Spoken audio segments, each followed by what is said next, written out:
What's going on, everyone, and welcome back to the channel. Today I'm going to be doing my official 2021 NBA mock draft for the top 5. Of course, these teams, could be in different order when it does come to the draft lottery, but I will be looking at, in terms of the 5 worst teams in the league. For example, Houston, who sit at 30, will have the first pick. Again, who knows if they'll the first pick when the actual draft comes around, due to the mysterious draft lottery that always seems to shock people. But I thought that this would be the best way to go about it instead of just simulating my own mock draft. So I guess without further ado, let's get straight into it with the first pick. And the Houston Rockets in my mock draft are going to be, of course, selecting Cade Cunningham out of Oklahoma. I think this is the most obvious choice for them, to go out and pick. Again, there has been reports that John Wall might have actually kind of requested a trade.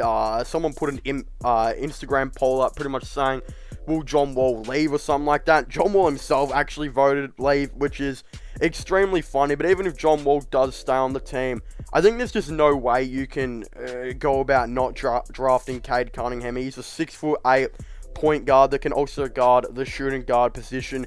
He averages 20.1 points per game, 3.5 assists, and 6.2 rebounds. Some very, very quality stats. Again, his 3-point percentage is also very good on 40%. The only issue in Cunningham's game that I actually see is the playmaking. Of course, 3.5 assists isn't exactly the greatest thing out there, but then when you see players like Darius Garland, who averaged like 3 assists in his college season, now in his second season in the NBA, he's averaging 6 to 7 assists per game.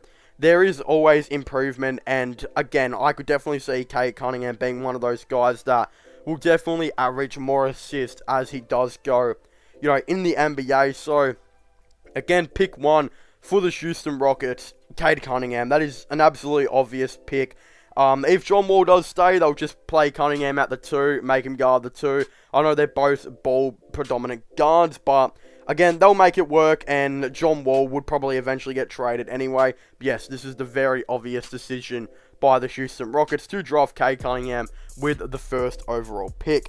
At pick number 2, I actually have the Orlando Magic. This is a more weird one, where it's kind of like tossing up between Jalen Green and Evan Mobley, but I think considering the Magic have a lot of guard depth right now, I know that they possibly need a small forward. If they fall down the draft lottery, I could see them taking like Kaminga, but I think right now you kind of go best available, and in my opinion that is Evan Mobley. Now they obviously do have Wendell Carter coming off the bench, well, starting actually now as their center, but I feel like Wendell Carter is kind of that guy to come off the bench and play to 20 to 25 minutes per game guarding the center. He can also guard the power forward position on times as well. He is 6'9", so I feel like he's more of that, explosive center off the bench that can put up a lot of points and play some potential defense here and there. Of course, he's not a great defender, and he's never known to be a great defender, but again, if you get him in the right role, I think he'd be perfect off the bench.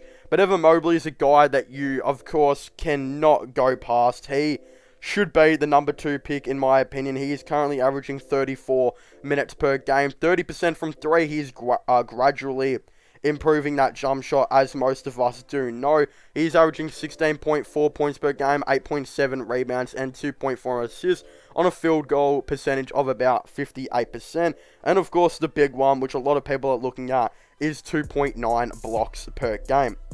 He is a 7-footer that could even potentially play power forward. We've seen that he's played power forward quite a bit. In fact, ESPN actually has him listed as a power forward. I think his more natural position will probably be center, but again, by the time he develops in the NBA, I could potentially see him going through a hybrid role, similar to how Anthony Davis goes about it, how AD is probably a center, but plays as a, 7-foot, 6'11" type power forward. I think Mobley will be a pretty similar thing. Mobley is a very lanky guy, though, very skinny. I think that his body is, I'm not too sure if it's necessarily ready for the NBA. Again, as we see here, he's averaging about 8.7 rebounds in college. I could see him very much struggling in his first season when it does come to rebounds, just because I don't necessarily think he has an NBA-ready body. You know, we've seen James Wiseman kind of go through this, where Wiseman's averaging less than 6 rebounds in his first season with the Golden State Warriors.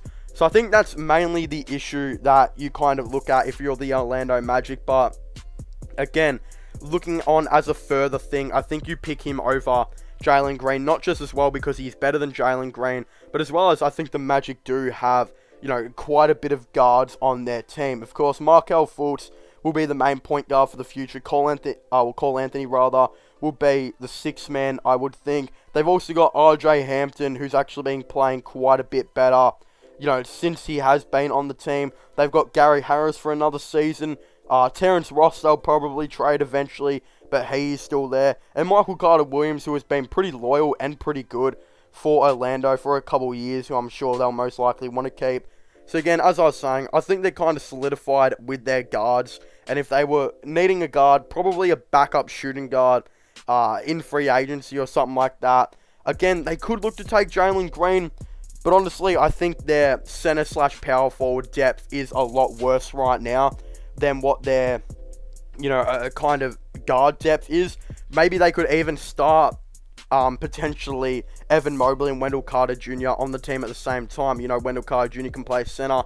Mobley can play as that 6'11", a 7-foot power forward, similar to an Anthony Davis role, and then maybe Jonathan Isaac can go back to guarding the small forward. So again, I think there's a lot of room they can work with Evan Mobley, and again, that's why I think they should take Evan Mobley with the 2nd overall pick. With the 3rd overall pick, I have the Detroit Pistons, and now that I've kind of seen that, you know, that the Orlando Magic have taken Evan Mobley, I think this decision is made pretty clear by the Detroit Pistons that they should take Jalen Green. I think Jalen Green would be absolutely perfect for this team. He comes in as a really nice shooting guard.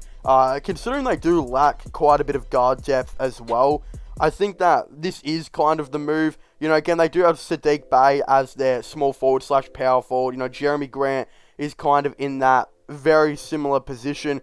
Killian Hayes, I'd say, is their starting point guard, but considering he actually hurt his hip flexor, which is one of the worst injuries that, of course, you can do in the NBA, it's going to be really hard to see how Killian Hayes is going to go about, you know, his career. We also see they've got Dennis Smith Jr., who I think they'll keep for another season, but their point guard, you know, I feel like they'll give Killian Hayes the chance to see if he can prove himself, even with all the injuries that he has, of course, had. But when it does come to Jalen Green, he actually has been playing with the G League Ignite team, where he has played 15 games on about 32 minutes per game. Some pretty nice stats, you know, for him. He is just one of those guys that is a really, really nice shooter. Like, his 2-point percentage is really good. You know, again, he's averaging 36% from 3, which is decent numbers, but he has been pretty inconsistent at times. He's averaging about 18 points per game, 2.8 assists, and about 4 rebounds per game. Again, 18 points per game is really, really nice, and he's playing against professionals in the G League, so he's already got, you know, that more experience. We've seen how much this helped LaMelo Ball when LaMelo Ball went and played with one of the best leagues in the world, you know, the National Basketball League in Australia. He went and played there, became really the face of the league, and was playing professionals. Of course, his team was getting smacked every week because they were really young, but again, he still showed what he can do, and I feel like he got that real competitive spirit going on. He got a lot more, of course, professional knowledge playing against actual professionals, and I feel like, I'm not too sure if the G League is better than the NBL. Both of the leagues are extremely competitive. Of course, I feel like G League's probably better offensively. NBL is probably better, you know, defensively. But again, I feel like Jalen Green, him playing professional basketball is a great idea for him. I think it made a lot of sense, and I feel like now he's actually going to come in and actually be a very good player, potentially for the Detroit Pistons. And it's going to be really interesting to see how him and a Killian Hayes duo will go, because even though Killian Hayes has had a really bad, of course, rookie season for a guy who went at pick 7, you know, again, the hip flexor, and then he hasn't come back good, obviously, but again, 6.6 points per game is not great, but the 5.4 assists per game does actually stand out to me. Like, if he can partner up with Jalen Green, etc., he might be one of those guys that averages like the 10 and 8, similar to like a Alonzo Ball type player. You know, he can put up his good defense, average a bunch of assists. If he can do that in his career, I think that might be a pretty successful career for him. But it's going to be interesting to see how he would potentially go as a partnership with Jalen Green. But again, Jalen Green is one of my favorite players coming out of this draft class. Like, hasn't been a good defender so far. I think there is a lot of room for him to kind of work on the defensive end, but he is a shooting guard, I believe 6'6", that can potentially play power forward. Small forward rather, so we will get to see how he goes about that. But again, I feel like he'll be mainly playing that shooting guard position, especially on the Detroit Pistons. So that's a very obvious one. Now that we get to the number 4th overall pick, things get a little bit weirder. You know, Oklahoma do have that 4th overall pick where, again, I know some people might be like, oh, who do they take? And then they're going to play SGA as that point guard. Will they do it? Will they not? I think SGA will be moved to the shooting guard position. And I think they will go with Jalen Suggs out of Gonzaga. I think that is a very good move for them to potentially make. Of course, Jalen Suggs is listed as a 6'4" point guard. In my opinion, I think he possibly about 6'2", 6'3". I'm not too sure if he's actually 6'4".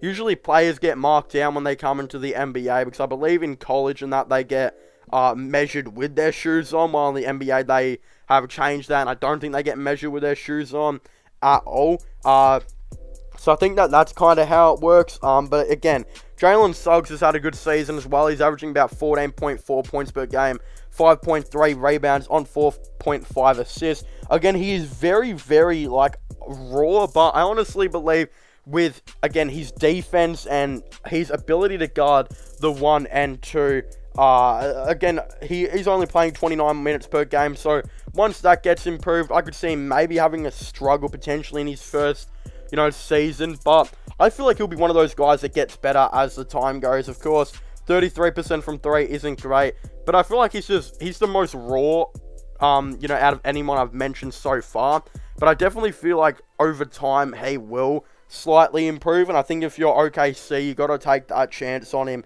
and see how he, will potentially go. But I think, again, a duo of Jalen Suggs and Shai Gilgeous-Alexander would be a very fun one to watch, and will be one that we could, potentially see in the long term, maybe go pretty far in the NBA.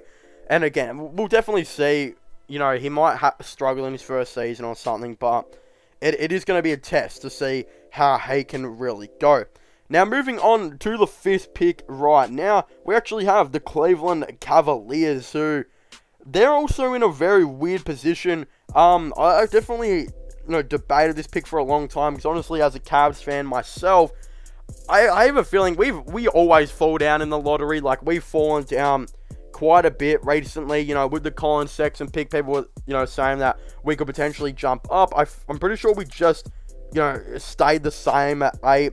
Again, with the Darius Garland pick, we were projected to have pick 2. We dropped to pick 5 for Isaac Okoro. We were supposed to have pick 2. We dropped down to pick 5. It was just lucky that the 2 players we got actually have seemed to be like the bright spots of the Cavs.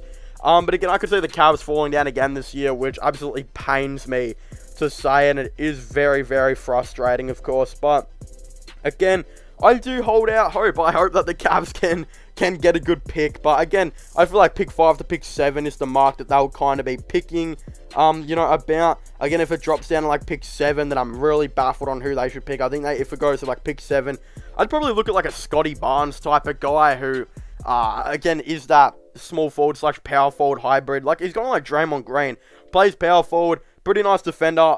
I think he's a bit better shooter than what Draymond is, but he's also got that playmaking going for him. I feel like he's like him. But at pick 5, I would definitely look at, if you're not going to trade down, they could also trade down and maybe try and get like a Jalen Johnson or a Scotty Barnes. But at pick 5, you probably just take best available, which is Jonathan Kaminga, out of the G League Ignite team as well. He is extremely raw. He is probably one of the most raw players in this whole entire draft. Like, I mean, he's played 13 games.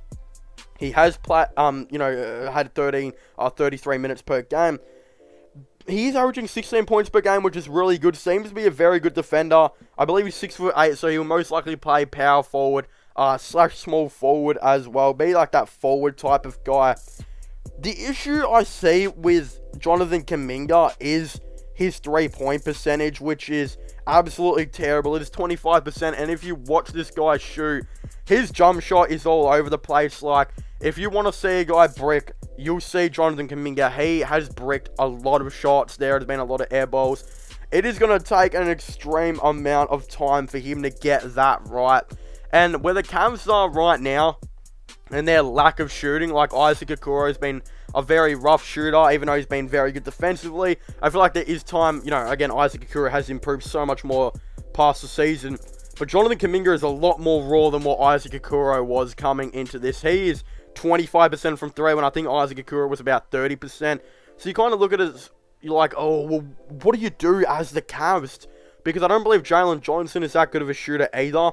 And he guards like that shooting guard, small forward position, the wing. But if you look at Scotty Barnes, who guards that power forward / small forward as well, Scotty Barnes has been known to be, not as good as a scorer as Kaminga, a better playmaker than what, Kaminga is as well. But again, Scotty Barnes is that type of guy where he's also been inconsistent on the 3-point percentage, only on 28%. But he definitely looks like he has room to go and be like a 35%, from 3 shooter. So it is really interesting. Is Scotty Barnes or Jonathan Kaminga? It will be a debate. Kaminga is a lot better than what Barnes is right now, in my opinion. But also, I feel like Barnes could be like that Draymond Green type of guy. While Kaminga's, he's a really interesting one as well, because he'll probably guard that power forward position. But I feel like he might be more of that small forward, position, considering he is 6'8". I feel like if you want to guard power forward, you've got to be about, maybe 6'9", to potentially 6'10". Again, I think 6'9" is kind of the perfect height. And who knows, if Kaminga gets scaled down to 6'7", that is very concerning. He does look 6'8" though, so I'll give him that. It will be really interesting, considering it's the J League. I think they could be measured without shoes, similar to the NBA.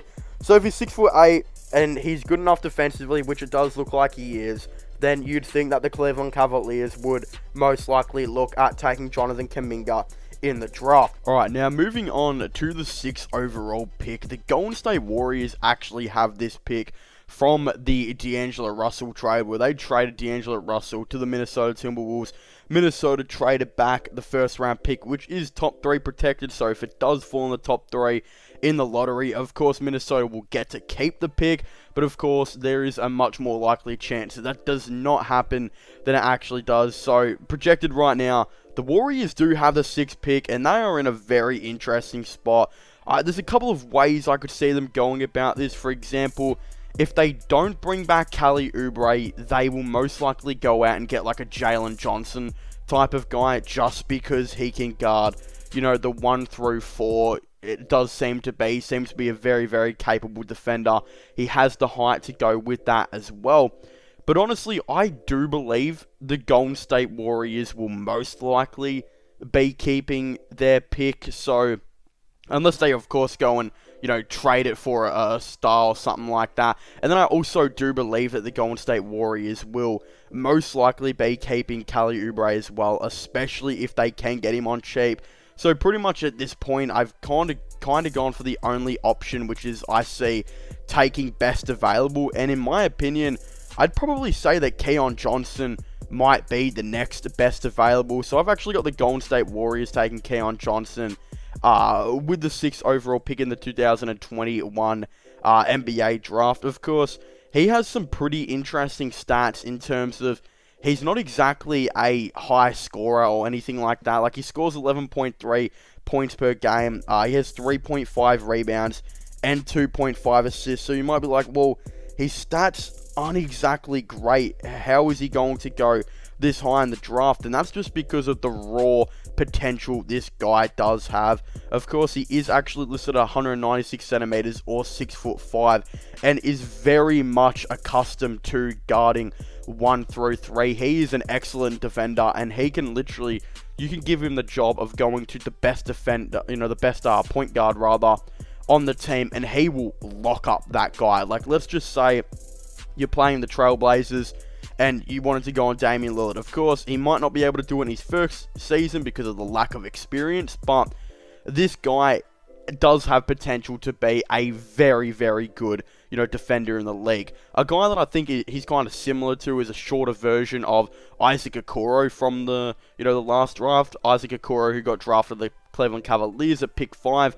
He can guard 1 through 3, while I think Keon Johnson is a little bit smaller, but he's definitely got the length, and he does have the potential as well to, go into a much better scorer on the time as well. Again, he's averaging that 11 points per game with terrible 3-point percentage on like 28%. But there does look to be a lot more room to improve, and he is a relatively raw guy in this draft. But the thing is, his defense is outstanding. There is some debate on who the best defender in this draft class is. In my opinion, it actually could be him. And I think that, he has very similar stats to Isaac Okoro. What Isaac Okoro had in college as well. Again, Isaac Okoro managed to go at, pick 5, and in his first season with the Cavs, you saw every game as he progressed, he started to get way better offensively, and I have a feeling Keon Johnson will be a very similar, type of play. He's only 19 years of age, so when he comes in the NBA, he might struggle in his first, season or two. But again, I think the Warriors, who will have Klay Thompson coming back, who, again, will be coming back from the really bad couple of injuries he's had. And then I think, they might bring back Kent Bazemore. But on the guard depth, I don't really like their depth, in terms of guard as well. Steph Curry and Klay Thompson will be there. I pray Curry and Klay don't get injured, especially for Warriors fans. And again, you've got Kent Bazemore as well, who will probably play a bit of small forward. But other than that, you don't really have anyone else. Jordan Poole's expected to be getting traded in a package to potentially get like a star player, which has been, highly rumored. And then there's like no guards at all that the Warriors really have. So I think improving their guard depth and getting a dude like Keon Johnson would actually be a pretty nice situation for them to potentially, go down that direction. And of course, in my opinion, he's probably best available. There is a lot of room for him to improve. He's very raw, but I definitely think he has the capability to do that. And learning behind one of the best perimeter defenders in Klay Thompson, wow, this guy could be an absolute freak. But of course, moving on now to the 7th overall pick in the 2021 NBA draft, we've also got the Toronto Raptors, who I was looking at a couple things as well on who they should potentially pick. I looked at positional needs, best available, all that type of stuff. And the end result I've kind of come up with is Davion Mitchell, who I think they should definitely take at pick 7. He actually kind of reminds me of like a Kyle Lowry type player. And the reason I've actually got them taking another guard is because I think he is one of the best available.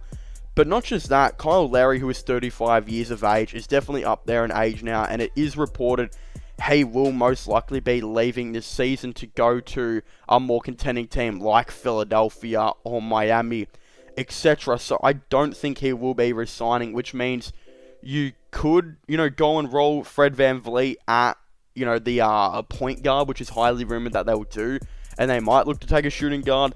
But the thing that I kind of liked is I thought Davion Mitchell, who is 6'2", he's one of those guys that is another very, very good perimeter defender, just like Keon Johnson. These two are, again, two of the best defenders in the draft class. The difference between Davion Mitchell is he's a little bit less raw. He averages about 14 points per game and is a bit of a better playmaker on 5.5 assists. And he is a great shooter on 45% from 3.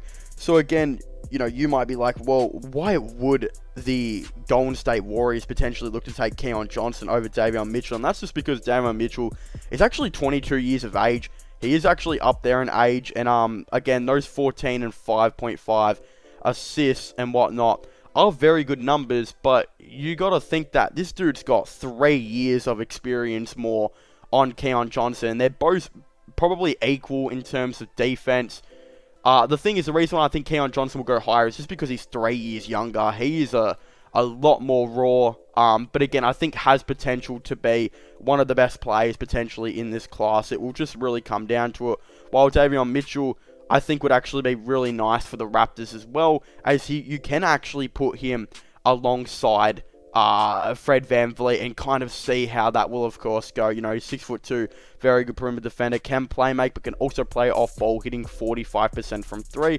He is 22 years of age, and I think that if the Raptors want to make a bounce back and get to the playoffs very quick, I think he'll be able to, you know, potentially help out and actually come along with that. So, I think that is definitely who the Toronto Raptors should potentially look to take. Of course, if Davion Mitchell goes to the Warriors, you know, maybe they're looking to get more of a ready NBA player, which I don't know if they would be, because they took James Wiseman knowing he wouldn't be a ready NBA player. So I think they would kind of go with Keon Johnson, but if not, then Warriors would go with Davion Mitchell and the Raptors would get Keon Johnson. So they'd probably be like swapped around. But I think I really do like these selections here, and I definitely think, yeah, the Toronto Raptors should select Davion Mitchell at pick number 7. Now moving on to the New Orleans Pelicans, you have the pick number 8. Had a very, very disappointing season. I actually have them selecting Corey Kispert. Now, I know that some people have him at about 10 to 12. I've actually decided to take him a little bit higher here and get him at 8, just because I think he really does fit the New Orleans Pelicans and their positional needs. He is scoring 18.6 points per game on 5 rebounds, but the thing which is the best thing about him is he's actually lethal from 3. He is 44% from 3, which is absolutely insane. The only negative about him, again, is he is 22 years of age, so he's not like extremely young or anything like that. But again, I think for the Pelicans, I don't think they're really worrying about that. It is clear that they desperately need a 3-point shooter to come into this starting lineup, because having a starting lineup where really the only good shooter, you know, efficiently you got is Brandon Ingram, that's pretty crazy. Of course, yeah, they've got Lonzo Ball, but he can be very inconsistent sometimes, and I think he might be potentially leaving in free agency, which would be obviously a very bad thing for the Pelicans. But again, if he's going to get a huge contract from someone, and you don't want to overpay for a player that doesn't even look like they're very keen on. Another thing that I don't really know about Kispert is, I think on this Pelicans team, he'd actually need to start at shooting guard. But again, he is 6'7", and he's probably not as fast as most potential shooting guards out there, from what I've seen. I just don't know how he would go at that. I think the height would kind of be a little bit of a worry. But you know what? I think if they think it can work, you got to go get him, because you got to go get some spacing in this starting lineup. And let's just say Lonzo leaves next year, which I feel like he will. I think Nickeil Alexander-Walker kind of steps into that starting 5. Probably starts at the point guard, I would assume. If not, they probably got, Lewis Jr., who might come into that starting position. But I think it probably would be Alexander Walker. Then you got Kispert next to him. Then you got Ingram. Then you got Zion. And then you got, of course, Steven Adams. So, again, getting a Kispert finally brings in some much-needed spacing to the team. So, I very much do like that for the New Orleans Pelicans. And that's why I have decided to select him with the 8th overall pick. Now, moving on to pick number 9. This is probably one of my favorite picks in the whole draft, if I'm being completely honest. And that's actually the Sacramento Kings selecting Scotty Barnes with the 9th overall pick. You know, again, I think that, yes, you could say they've already got their power forward in Marvin Bagley, but considering he's not really happy with the team, he hasn't done much, looks like he could potentially be leaving a free agency, or they could be trading him. It looks like they might need a new power forward, and the type of guy Scotty Barnes is absolutely extraordinary. Like, he has so much potential in this draft. The guy that I'd really like to compare him to is actually Draymond Green. Scotty Barnes he's definitely a forward, 6'9". I'd say he's more of a power forward than small forward, but the thing is, he's got that Draymond Green playmaking about him, where, again, in college, he only averaged about 5 assists or so per game, but again, when you look at some of the factors that might have gotten into that, you know, maybe that wasn't what the scenario was. Like, maybe he could have averaged more, maybe he could have done a little bit more to get more of his teammates involved, and the actual numbers were 4.1 assists per game. But the thing is, this guy has the ability where a couple of years of experience into this guy, and I could see him being a similar dude to Draymond Green. He is a very, very good defender. He can average 10 points per game, so decent scoring, 4 rebounds, and can get you 4.1 assists per game, which I think will definitely translate to the NBA and potentially go up. And who knows, a couple seasons in, and he could be averaging like a 7 assists. And then, again, he's also got 28% from 3, which is not exactly great. Some people might say, well, they've already got De'Aaron Fox, they've already got their number 1 playmaker. Why would they go and get like another one? And that's because Scotty Barnes is so much more than that. And you look at Steph Curry and Draymond Green, they work really, really well together. And they've got this whole, they like to do a lot of screen plays, etc. Draymond Green's an incredible playmaker to him. I feel like they could have a similar thing with De'Aaron Fox and Scotty Barnes. And they could also have a thing with when De'Aaron Fox goes for a rest and Scotty Barnes can become the main playmaker. And then when Scotty Barnes goes for a rest, Fox can become the main playmaker. And then when they're on the court for like the same time, they can try and run plays on how Steph Curry and, of course, Draymond Green, do it. I believe Luke Walton, who will be guaranteed another season with the Kings for some reason, he actually has had experience with coaching Draymond Green, Steph Curry. I believe he was the assistant coach for Golden State for a little bit. So again, he would know some of the plays. It would be very interesting to see if he could kind of, connect that. And honestly, I believe Barnes could be the 6th best player in this draft.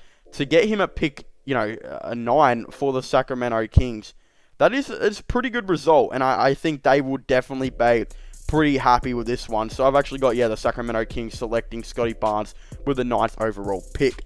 With the 10th overall pick, I have the Orlando Magic, and they've actually got this pick from Chicago revolving in the Nikola Vucevic trade. And with the 10th overall pick, I do have the Orlando Magic selecting Jalen Johnson. I believe Jalen Johnson is best available here, and I know that his season with, Duke might not have been exactly great, but I do see a lot of potential in this guy. I do see that he has the defensive, capability to be a right player eventually. 45% from 3 was really, really good. I know some people have their worries about that translating to the NBA. Look, if he has a couple bad seasons from shooting from 3, I'm sure he'll learn how to, get more consistent with it eventually. He does average 11.2 points per game, 6.1 rebounds. And he can guard, 1 through 3, which seems to be pretty nice as well. I've even seen him just be like a 6'9" shooting guard, which is absolutely crazy. I think he'll be more of a small forward in the NBA though. But I do really like him with the Orlando Magic. I think he would be a really nice guy to come in, he can be best available to come in with their team. They've got enough point guards and shooting guards.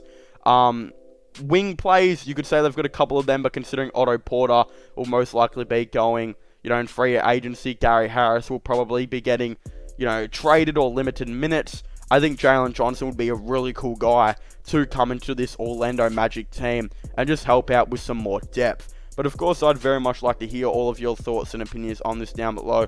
Don't forget to subscribe to the channel for all the latest NBA content and NBA news. Of course, don't forget to check out my podcast if you haven't already. Links for them will all be in the description down below. And don't forget, just to comment what your thoughts and opinions are. Do you guys like my mock draft? Did you guys think it was good or bad? Of course, I'd very much like to know your thoughts and opinions on this down below. But as I was saying, thank you guys so much for watching this video. Make sure to leave a like, subscribe, and comment. And I'll see you guys next time. Goodbye.